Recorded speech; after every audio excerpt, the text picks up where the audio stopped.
Okay, so we're installing the shift shaft hard racing support for Honda GROM. It's supposed to eliminate false neutrals and give you a better engagement when you shift.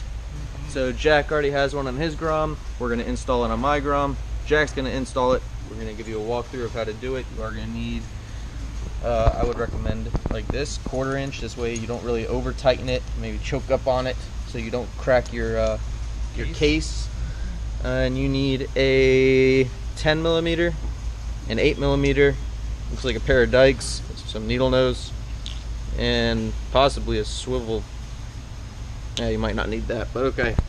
You do need a marker because that's what Jack has. You need a marker. You need to mark where the shifter's coming off with the line. There is a dot there, but I like to just make sure you can see it. You want to be legit. It's got to line back up. So on the spline, you're putting a mark to show where you came off at, just to make it easier to go back on in that exact spot, basically. Exactly. And then the most difficult part is going to be getting the shifter off. They put really weird rubber boots, cotter pins, a whole bunch of stuff that's in there. So that's the tough part. It will not slide off because there's no give.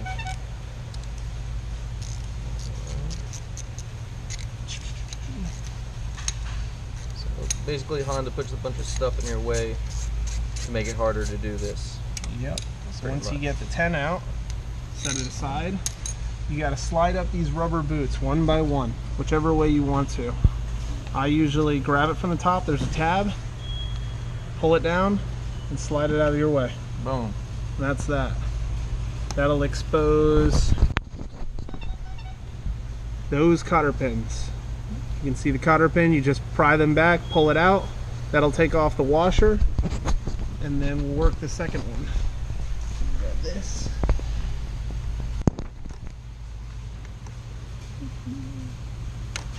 There we go. One down.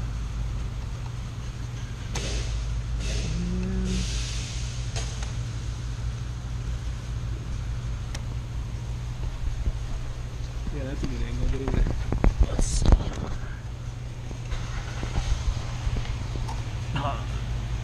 Alright, so you can see he's just pulling the cotter pin out. Yep. Right through that side. By the way, this is going to be the most detailed one probably on YouTube that I know of. So there you go, cotter pin out. Boom. You just slide the washer off. Look at that. After you get the washer off, you move on to the other side. So pop this up enough because you have to slide the other one off. So same thing, see the tab? Yep. Grab the tab and slide it off. Look at that. There's the other cotter pin with There's the other washer. the other cotter pin. Oh, it looks like a pain in the ass. It's a very tight spot, and if you don't have a lift, you know, like hard racing, because they're awesome, you do it like us. Yeah. Professionals. Even though we work in a very, very expensive dealership. But we don't have the tools to work on little bikes. Exactly. Why would they not have this kind of stuff here? Makes no sense to me. Yep. Alright, so the cotter pin's almost straight. We'll get that one out. So it's basically just rinse and repeat. Do it on the front, then do the same process on the back. Exactly. Get your cotter pin out of there, and the washer will come out. That looks good. Alright, There you go. and there's the second There's washer the off. second washer, second cotter pin. Then you take your thing and you'll see the shaft slides right out. Whoa, look at that. Whoa. And that's the piece we're replacing today, right? No, not the piece. Oh, tricky. Tricky. Then you slide off the actual shifter. Oh, look at that. That's the spot where you made the mark on the spline. Yep. So now that came off the splines. Look at that. Set that aside. And then now you can see your actual shift shaft and how far it comes out. So let's You look gotta at the clean shift all shaft. this up. There is a bushing and a rubber seal, dust seal behind here. So now you can see that. it. Yep. So now you can see how far that shaft is coming out, which is actually making the play. So I don't know if I can get this on camera. No, I can't get it on camera. but it does have some movement to it. In the shaft itself, it has movement. Yeah, this bike only has about 400 miles on it. Yep. When I installed mine, that has 4,000 miles, and it had a lot of play in this shaft. So this will actually keep that play to a minimum. So by putting this on, I'm eliminating that shaft from getting loose in the future by using Hard Racing's shift shafter gizmo. So now we're going to pull out the 2 OEM case bolts.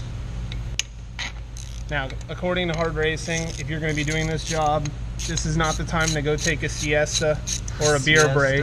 That's right. You want to do this as quickly as possible because these are bolts that hold the case together and you do not want to cause oil leaks. So by them being loose, if they're loose for a half an hour, probably it could be all very well right, start seeping though. Could. Which then we get oil leaks. All right, so now when you get these two out, you can see the difference in size. All right, so we're putting the longer bolts on with some spacers. Okay, now we're ready for the shift shaft. All right. When you get it, this piece does slide out. You want to leave it on the back side. Keep it tight. There are needle bearings in here. Don't pull it out because you want to see how it looks. I already did that. You don't want needle bearings falling out. So what you're then going to do, you're going to slide the bolts through. You're going to get your metal spacers, and you're going to slide those in place. Now this part is a little tricky because what you want to do is get them a little lined up, but don't tighten either one of them because you need the shaft to slide over. Once it bottoms out, you can feel it bottom out, then you can thread them in one at a time. Get them nice and threaded. And have them even going back the whole way, right? There we you go. don't want to tighten one side more than the other. Exactly. I just want to get them so that you're not jamming one down and the other one's not threaded, and then you strip the case, and then that's a bad day in Grom land. There's one. There's two. You get the washers pretty even with the case. And here, now he could show you what it looks like. I'm gonna grab the torque wrench because we do it legit. Yeah, we are going to use a torque wrench on it. I believe it's like 8 to 10 pounds recommended. 9 foot-pounds. 9 foot-pounds, but if you see, here's 106 inch-pounds. or 106 inch-pounds. 9 foot-pounds, 106 inch-pounds. So there's the spacer. There's the new bracket. You can see it says Hard Race on it. So that's why they give you the spacers. It makes it all even and nice. You can see the shaft has no external support. You can't see the shaft hardly. So that takes up all the play that could come of it. Your OEM bolts, since you're not going to use them, I recommend just putting them in a bag. You know, put them to the side. You're not going to use them. This is the part not going to reuse. No, we're reusing that. We are reusing this? Yes, that's what attaches your shifter. That's why Jack works on my bike instead of me. Because I thought I just replaced this piece. Nope. So this is just a spacer with bearings to go in between. Go in between, because we have an inch of shaft that's not covered by anything. Exactly. Boom. There you go. There you go. So as you can see, using the There torque you go. wrench, 9 foot-pounds back in the case. There you go. Everything's back on there. Look at that. So here's the reason we marked the piece here. Yeah. There is a dot, but you want to green line dot. the dot up with the line. All right. Pink side goes in. OEM pink still on there. So he's going to line up the greens on the spline with the mark he made back with the little slot. Boom. Ta-da. Look at that. All right. So All then right. again, this gets a little tricky, but The little boots. the little boots are here. You want to slide them in. Slide it in, slide Hop it on in. the other side here. Let's do another walk around. By the way, guys, this might be a long video, but it's going to be an edited video of how to do it. And this way you see real life problems that happen, and which hasn't yet, but you see my real life stupid questions, and just like anybody would have. So there you go. One Slide one spacer. through with spacer. Take your cotter pin, slide your cotter pin through. Okay. Boom. Just get it on so you don't have to hold it anymore. Yep. We'll use the pliers and we'll get that taken care of. Other one goes on. Here comes the other cotter pin. You might have to pull the rubber boot back enough so you can get it pressed in. Yeah, I saw it didn't look like it was far enough out. So you pull the boot back and then you have a little bit more room. Mm-hmm. And there you go. Second one in. Grab your pliers.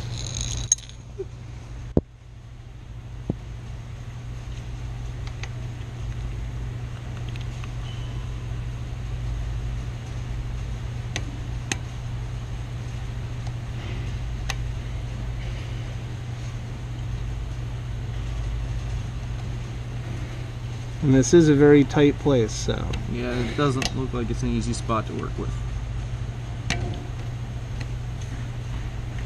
Now, on Hard Racing's YouTube page, they had the rear sets off and everything, so it looks like you don't have to do that part.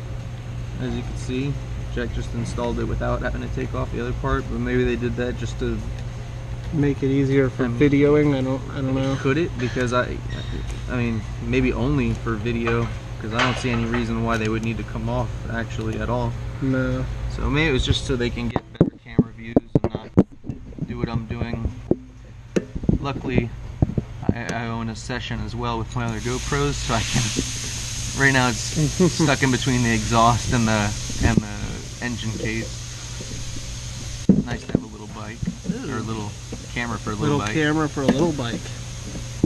Alright, so almost there. Almost, got one more bend.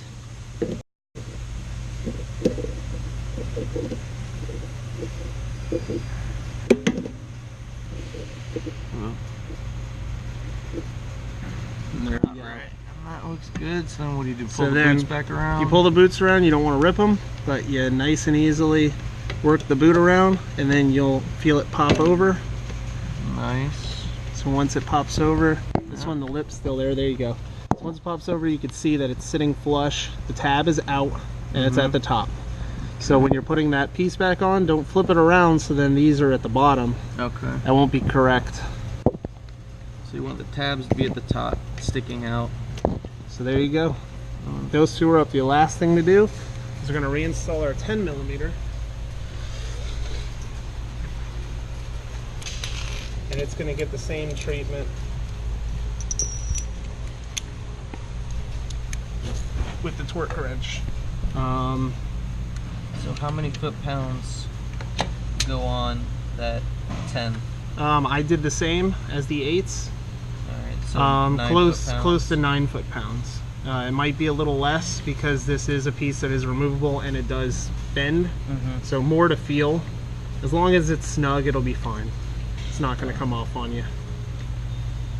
So then once you got that tight, I take the torque wrench. Can't remember if I went all the way, but just snug.